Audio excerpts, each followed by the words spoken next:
I will say for myself, and by the way, I'm saying I've had panic attacks since I was a small child. I never called them panic attacks. If someone had said they were panic attacks, I said, don't be ridiculous. Not panic attacks. I get anxious and I can't breathe or function, but it's not a panic attack. I mean, other kinds of people than me have panic. I just couldn't identify as someone who had something called a panic attack. And for me, they happened. The first place that obvious they happened for me was performing. I come from a musical family. We all play musical instruments. Everyone in my family plays at least 3 instruments. The joke is you have to audition to get in. And when I was in, I think I had to take piano lessons in 1st or 2nd grade. And I think we had a piano recital in 2nd grade. And that was my first one. And in the middle recital, I couldn't breathe and I couldn't move my fingers on the keys. And I just froze. And then the teacher had to come over and do something. And then something would happen, I'd relax, and then I'd play the rest of it. That happened every time I had a performance. I'd freeze, I'd mess up something really terrible. I couldn't breathe, I couldn't do it. And that's kind of humiliating, a little bit. And the other place I did it, just to raise the scale a little bit, in high school, I was an oboe player then. Okay, I've had so many past lives of different identities. I was going to be an oboe player for my life. And I was doing state solo competitions, and I was pretty damn good. And I had a nice dark tone, and I knew I could wow people with this. And I go into the state solo competition, and halfway in it, I can't breathe. Now, if you can't breathe playing a woodwind instrument, that's a problem, okay?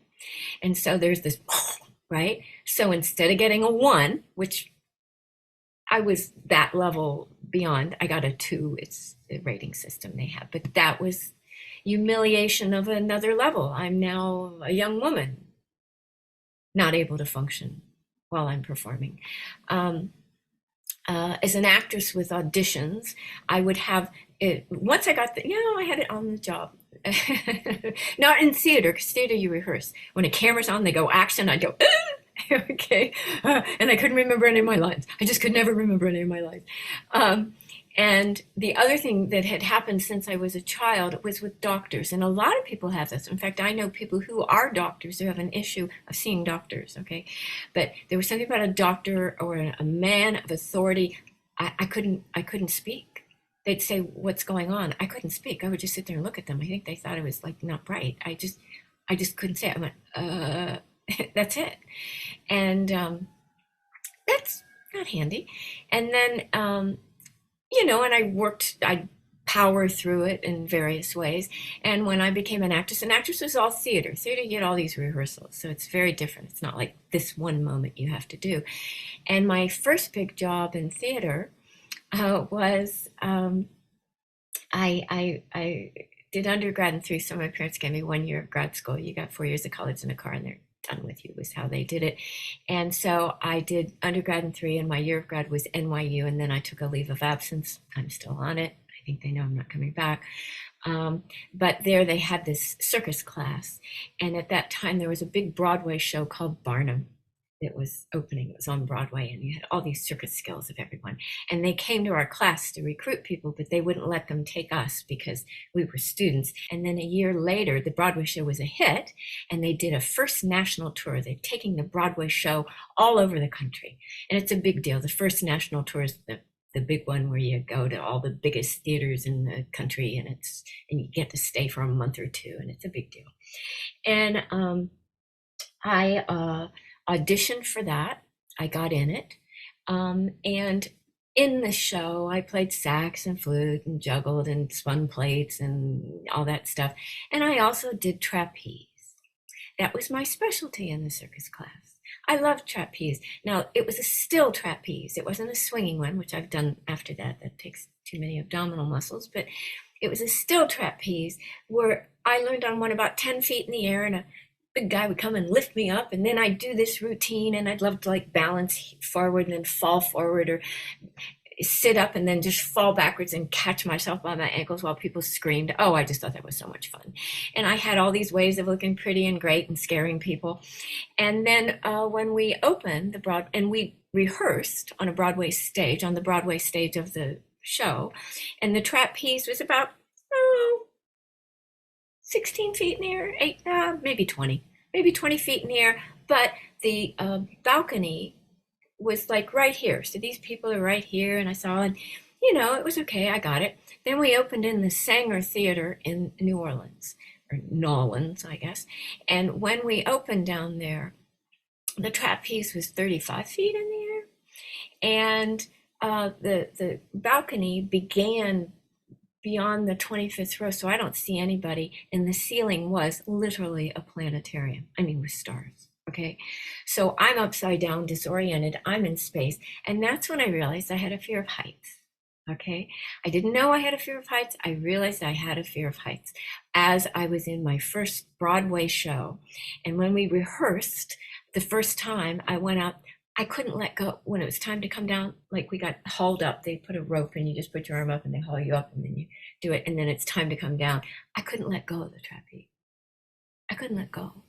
So a couple tech guys, with the belts and the ladder come up and they peel my fingers off the trapeze. A little embarrassing. Peel the fingers off the trapeze, talking kindly to me, and I'd come down.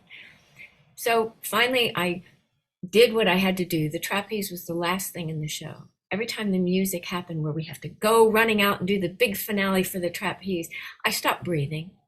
I think I almost blacked out several times. And after I came down from the trapeze in the show, my body hurt. It ached. It didn't ache from doing the trapeze. It ached from the tension I had to work through to get to do that performance, because I wasn't going to ruin this one job I had. This was a big deal to have it. Okay, so we get that panic and anxiety was debilitating in all sorts of ways, and those are just a few stories. I could fill the whole night with stories of that. So what helped? Well, there's no question that mindfulness skills, in fact, what we learn in mindfulness, concentration, the ability to put your focus where you want it, when you want it, for as long as you want it, on whatever you deem relevant, that was important. The other thing that was important was the ability to learn to relax. What we did yesterday, I didn't know how to relax. No one had really ever taught me how to relax. And just to relax parts of your body and let go. And what does that feel like to be relaxed? The concentration was key in terms of, directing internal voice. Instead of, oh my God, I'm going to mess this up, I could say, okay, what's the character thinking? The character's thinking, Mr. Barnum, you shouldn't, let's stop him from doing this, or protect my son, or whatever the character was doing. That helped. The biggest thing that really helped, but those kind of developed a little later, but they were key to unwinding. It wasn't like, oh, I did these and the panic attacks stopped. The panic attacks just slowly got less and less and less and less, and I functioned more and more. The first things I noticed that helped were relaxation and sensory clarity. And so instead of, when you're having a panic attack, all you can think of, your heart is just pounding, and there's a voice in your head screaming, and that's all there is. That's all there is. You just can't think of anything else. So the ability, like if I'm going into an audition, to see the doorknob, to feel the doorknob, to walk in the door, to feel my feet. I had developed this clarity of other places in my body, and what we had today and yesterday, this tuning in. I talked to, at the beginning of yesterday morning, I think it was, of how there's this underwater ocean world that our body is. And I was starting to get a glimpse into all these sensations that it never occurred to me to tune into feeling my feet on the floor. But I went, oh, that grounds me in the present moment. That was very important to me. Another thing that was very important to me is something I'm emphasizing at this retreat: expansive focus, my ability to hold more things, two or more things at a time. I couldn't, there was just my heart in this. To expand out. Oh, there's other people. It was hard at the time. Yes, the ability to process emotions. And by that, what do I mean? I said process emotions a million times, and I've talked about digestion. What are we talking about? Turning towards them. We have unpleasant emotions. We go, no, thank you. And that tightening around it guarantees it's going to hurt more and last longer.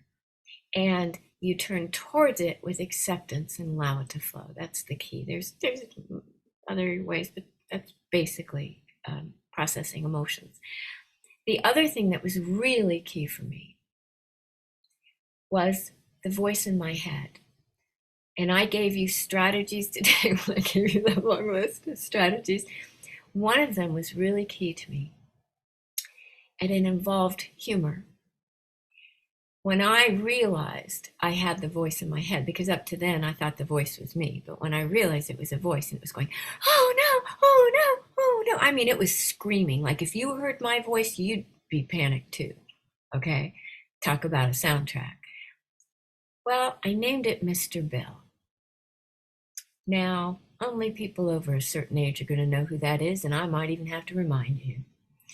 So, back in the 70s began a show for those people in other countries called Saturday Night Live, which is a sketch show. And the original show was what we call the Not Ready for Primetime Players with John Belushi and Gilda Radner, and they were just pretty effing funny, okay? They just took on politics and everything with a bizarre humor and cone heads and all sorts of things. And on that show, there was a little video segment. It was kind of bad, but it was a claymation character, bad claymation. I mean, this was not Toy Story, okay? It was like a bunch of clay put together as this, and there was this little kind of dough man named Mr. Bill who'd walk around going, oh, what are we going to do? And then there was the bad guy, you know, it's kind of like the coyote and the roadrunner. The bad guy was a hand. I think it might have been called Mr. Hand. And Mr. Hand would come up and Mr. Bill would go, no, you're not going to squish me, are you? And Mr. Hand would go, yeah, or whatever it was. I don't even remember. And then and I still remember Mr. Bill going, no, no, no. Then Mr. Hand would squish Mr. Bill. And Mr. Bill would be a squish puddle going, and a bunch of stoned teenagers were laughing out of their minds, okay? And I remember at the time going, you know, that's kind of funny, but I don't know why, and I don't know if I should be laughing, but, you know, there was that. Well, when I named the voice Mr. Bill, like just Shinzen System, just calling it, you know, talk, image, feel, or see, hear, feel, just giving it a label gives it a distance that it's not you. That wasn't enough. I needed to name it Mr. Bill. And that gave me a kind of equanimity. And I can't take Mr. Bill that seriously because, you know, he's going to get squashed and we're going to laugh and, you know.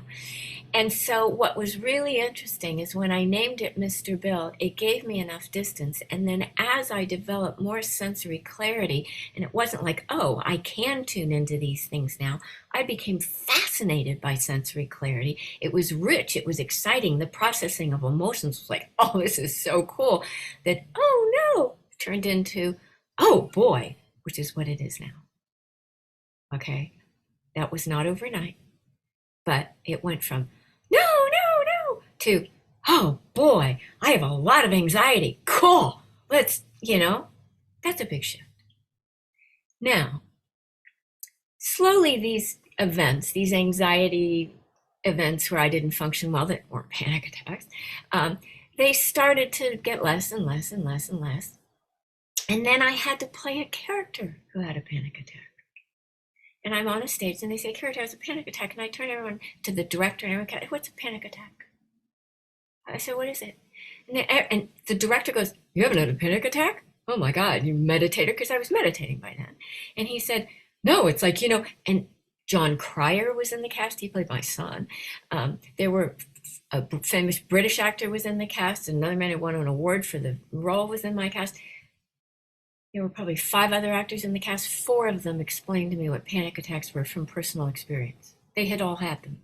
And I'm sitting going, you have all had panic attacks? They're like, oh yeah. And they're explaining it, going, okay, hold your breath, do this. And so I was just kind of doing the outside form of it, going, this is odd, this is weird. It didn't even occur to me until I was in that run for, I think we opened for 3 weeks when I realized, oh my God, this is what I had. Because I was playing it from the outside. I was trying to play it technically, and I didn't understand, because I realized I didn't really understand why she was having the panic attack, because I didn't get the fear of judgment in the character. And when I added that, I went, oh, that's what I had. Okay. And I went, I was having panic attacks. All those things were panic attacks.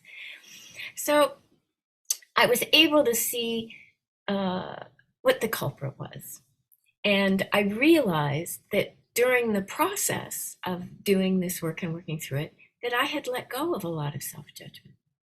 Because only in letting it go could I see it.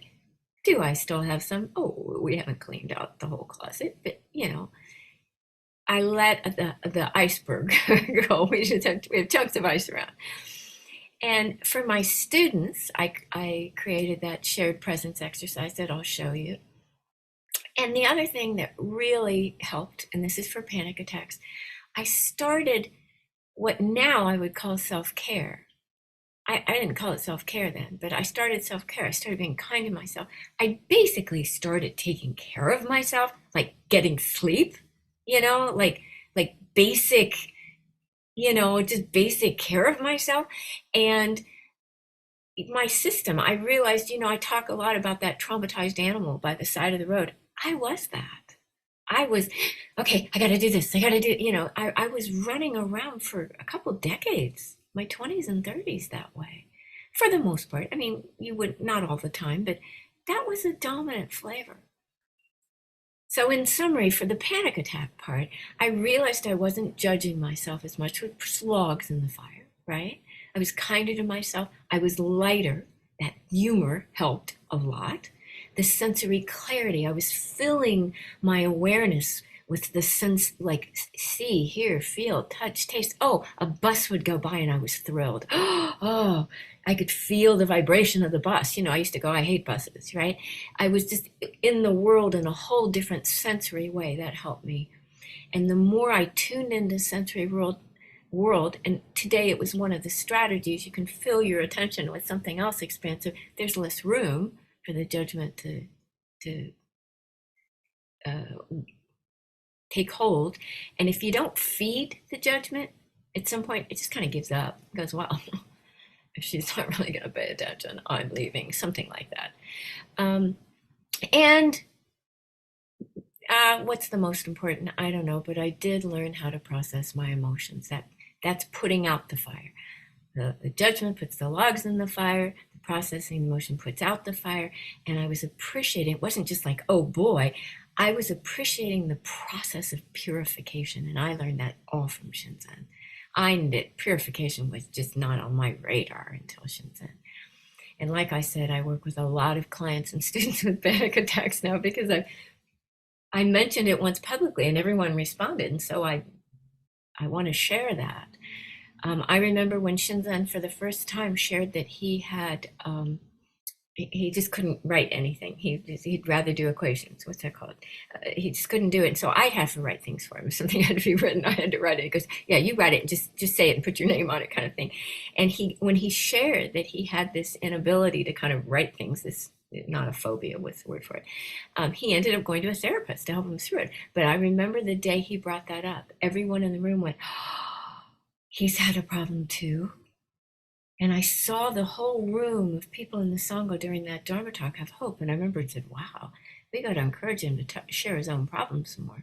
So I learned from that. And as a teacher, I want to share, hey, I've worked through stuff too, and this is how I did it. That might not be the best way for you, but I'll give you some options of ways I've done it, ways I've helped other people with it. But the main thing I want to say just about panic attacks, you might not have a panic attack, but you might have anxiety. And it's hard to be in the world right now without some anxiety. And I just want to say for people, when you have anxiety, you can get a sense that I'm just this person who has this, that this is just me. It's not your identity. It's not a God-given limitation, and it's not something wrong with you. The work we're doing helps it. I just gave a lot of reasons why. And it's not a quick fix, but it is a quite empowering one.